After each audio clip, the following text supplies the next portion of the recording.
आउज़ु बिल्लाहि मिनश्शैतानिर्रजीम बिस्मिल्लाहिर्रहमानिर्रहीम। अस्सलामुअलैकुम नाज़रीन हज़रात, आप देख रहे हैं ज़ोया लाइफ हेल्थ केयर। दोस्तों, आज मैं आप लोगों को एक अमल बताऊंगा। बिगड़े हुए लोग हमेशा के लिए सुधर जाएंगे। जो बदतमीज़ लोग होते हैं, उनको बात करने की तमीज़ नहीं होती, अपने बड़ों का ख्याल नहीं करते, अपने माँ बाप का ख्याल नहीं करते, अपने बहन भाइयों को तमीज़ से बुलाते नहीं हैं वो लोग, यानी कि वो बदतमीज़ होते हैं।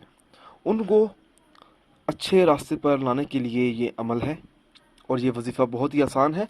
इस वजीफ़े की इजाज़त भी आम है, मगर मैं आप लोगों को ये बताऊं, हर वजीफ़े के लिए नमाज की पाबंदी लाजमी होती है। दोस्तों, अगर आप 5 वक़्त की नमाज अदा नहीं करेंगे तो वजीफ़े करने का कुछ फ़ायदा नहीं होगा।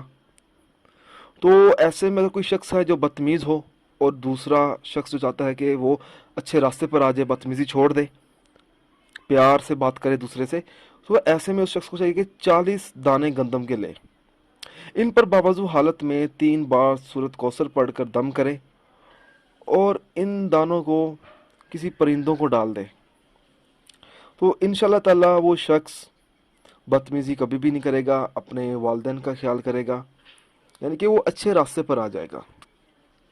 दोस्तों, मेरी आप लोगों से एक गुजारिश है, हर अमल अल्लाह की रज़ा के लिए करें। अगर अल्लाह ताला खुश होगा तो इंशाल्लाह ताला आपको कामयाबी मिलेगी हर काम में। उन अफराद के वज़ाइफ और अमल बेअसर रहते हैं दोस्तों, जो 5 वक़्त की नमाज अदा नहीं करते और दीगर फ़राइज़ अदा नहीं करते। अगर आप मुझसे कोई भी वजीफ़ा पूछना चाहते हैं तो आप मुझे इस वीडियो के नीचे कमेंट कर सकते हैं। अगर आप इसी तरह की मज़ीद वीडियोस देखना चाहते हैं तो मेरे channel Zoya life health care को सब्सक्राइब करना हरगिज़ ना भूलें, ताकि आपको आगे आने वाली वीडियोस की मालूमात मिलती रहे। जज़ाकल्लाह।